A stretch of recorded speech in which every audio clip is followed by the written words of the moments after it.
Hello everyone, ayan, good morning sa lahat. Ayan, maaga akong gumising kaninang umaga para ihanda ang almusal ng aking mga alaga. At ito, meron tayong apple at saka white onion. Alam niyo ba kung anong gagawin ko dyan? I-steam ko po yan. Yan, i-steam po yan. Yung white onion na yan, slice natin at pagka-slice niyan, ilalagay natin yan sa isang malaking bowl. Ayan. Bakit may maliit na bowl doon? Itinaob natin at ilalagay natin yung white onion. I-steam natin yan para para magsabaw, magwatery. Alam mo ba kasi, kaya ako nag-steam yan, ang aking mga alaga ay inuubo. Ayan, pangsalit yan sa medicine. Pangsalit sa mga gamot na kanilang iniinom kasi hindi rin maganda na pagka tayo may sakit ay puro gamot na lang ang ating iinumin. Kailangan din natin ng herbal paminsan-minsan. Ayan. Inutusan ako ng aking bossing na mag-steam ng apple at saka white onion. Ayan. Maganda yan sa mga inuubo, everyone. Pagka inuubo at umiinom tayo ng gamot, kailangan nating may pangsalit na herbal na iniinom. Ayan, lalagyan natin ng bawang at i-steam natin yan, everyone. Ayan na siya. Kaya bakit siya may bowl sa gitna na nakataob? Para yung sabaw ng onion at saka ng apple ay mapupunta doon sa loob. Ayan, i-steam na natin. Ayan, i-steam na natin yan. I-steam natin yan ng mga kalahating oras o 45 minutes. Ayan, i-steam na natin. Takpan. Ayan. Habang ini-steam natin yan, ay magpapakulo din ako ng luya. Gagawin natin sa labat o ginger tea. Ayan. Kasi mga inuubo nga at kailangan nila ng pamalit sa medicine. Ayan.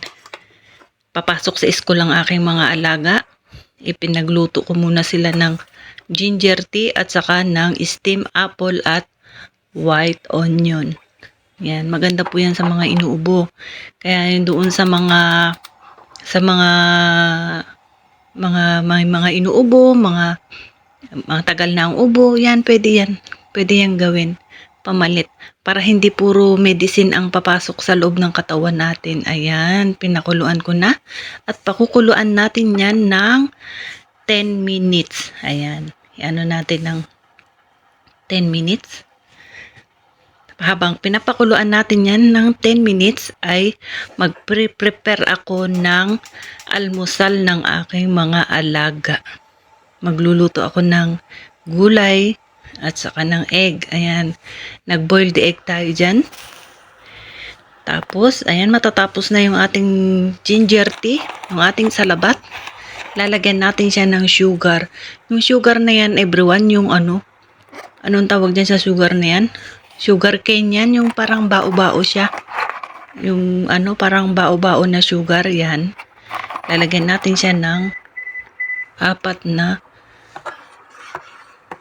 kutsara. Kutsara ba ang tawag dyan? 4 na sandok ng kutsara. Yung medyo maliit lang. Yung katamtaman lang ang tamis, everyone. Ayan. Papakuluan natin. At pag nalagyan na natin yan, ay maggagawa na tayo ng almusal ng aking mga alaga. Ayan. May boiled egg na at ini-steam ko yung kanilang apple at onion. Tikman natin kung okay na yung kanyang tamis. Okay na yung kanyang anghang. Pag okay na, ready to drink. Ayan, okay na. Ayan, okay na. At ako'y magluluto na ng almusal ng aking mga alaga dahil papasok sila sa school. Ayan.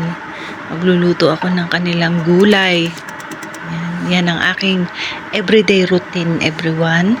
I-share ko lang po sa inyo. Kaya kung senior sa inyo ang video na to ngayon ay dahil meron tayong bagong natutunan sa herbal drinking ng mga amo ko. Ayan. Ngayon ko lang nalaman, everyone, yung apple at saka yung onion. Pwede palang i-steam yun. Pwede palang inumin yun pag tayo may mga ubo. Ayan. Nagluto na ako ng gulay. Ayan. Para sa aking mga alaga. Lagyan natin ng pampalasa. At halu-haluin natin. Mekos-mekos natin. Yan. Para medyo nagmamadali ako dyan, everyone. Gawa ng medyo mauubos na ang aking oras. Ako'y nagmamadali, ayan. Nakuha ko pang mag-video. Ayan ang almusal ng aking mga alaga. Meron silang bake na kamote, nilagang itlog, at gulay. Yan. Luto na ang ating in-steam at ang ating ginger tea. Ayan, naluto na yung ating ginger tea at saka ang ating in-steam na apple at white onion. Ayan. Hahanguin na natin yan, everyone. At tatanggalin natin ang apple at white onion. I-drain natin yan. Yan. I-drain natin yan dyan. Meron tayong strainer. Ilalagay natin yan dyan. Yan. At pag nailagay na natin yan dyan lahat, ay kukunin na natin ang pinakasabaw ng onion at ng apple sa loob ng bowl. Ayan na siya. Ayan. Mainit, everyone. Ayan. Kukunin natin yung pinakasabaw at ilalagay natin dyan sa strainer. At pagkatapos nyan ay pipiga-pigain natin yan dyan. Yan. Pipiga-pigain natin. At pag napiga na, yan na ang magiging resulta. Iinumin na ng aking mga alaga yan. Yan, okay na. Thank you for watching, everyone. Nauru, ang dami kong kalat sa aking kusina, everyone. Maghuhugas na ako. Marami akong trabaho. Bye-bye, everyone. Thank you for watching. Enjoy your day.